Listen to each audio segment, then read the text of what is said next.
পালকিতে বউ চলে যায়। হ্যাঁ, এই ভিডিওটিতে অনেক ভালোবাসা দিয়েছো তোমরা, তাই আমি ভাবলাম আমার দাদার বিয়ের কিছু ফুটেজ তোমাদের সামনে তুলে, তো যেমন কি এই শুভ দৃষ্টির মুহূর্তটা তোমাদের সামনে তুলে ধরার চেষ্টা করেছি যতটা সম্ভব হয়েছে, কেননা কাজের ফাঁকে আমার অতটা সময় হয়নি ভিডিও করার। যেমন শুভ দৃষ্টিটা হয়ে উঠেছে সুন্দরভাবে, হাসিটা দেখা যাচ্ছে বৌদির, দাদাও খুব হ্যাপি।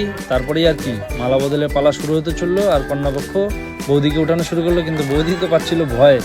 আর যাই হোক, তারপরে কি আর বরপক্ষ থেমে থাকবে, কন্যাপক্ষের সাথে সাথে সমানে সমানে লড়াই করতে বরপক্ষ উঠিয়ে দিল, মানে আমি উঠালাম আমার দাদাকে। আর বিয়েবাড়ি হচ্ছে একটা খুশির পরিবেশ, সেই পরিবেশটার প্রত্যেকটা মুহূর্ত ক্যামেরায় ক্যাপচার করাই কিন্তু একটা মানে আনন্দের বিষয়, সেটাই চেষ্টা করেছি। প্রচণ্ড ভয় পেয়ে গেছিলো বৌদি, যাই হোক। আর সবশেষে এই পালকির ভিডিও তো তোমরা দেখেছোই, অনেক ভালোবাসা দিয়েছো, তাই পালকির ভিডিওটা আরেকবার দিয়ে দিলাম। চেষ্টা আমরা শুধু সেটাই করেছি যে পুরনো যে আমাদের কালচারটা আছে, রীতিটা আছে, সেটাকে একটু ঘুরিয়ে নিয়ে আসা, যদি আবার এটাকে ট্রেন্ড বানানো যায় আর কি, এটাই আমাদের চেষ্টা। আর একটু বাজি পটকা তো ফাটবেই, সেটা জানি, বিয়েবাড়ি হলো মানে বাজি পটকা ফাটবেই, তো আমরাও অল্প স্বল্প কিছু ফাটিয়ে নিয়েছিলাম।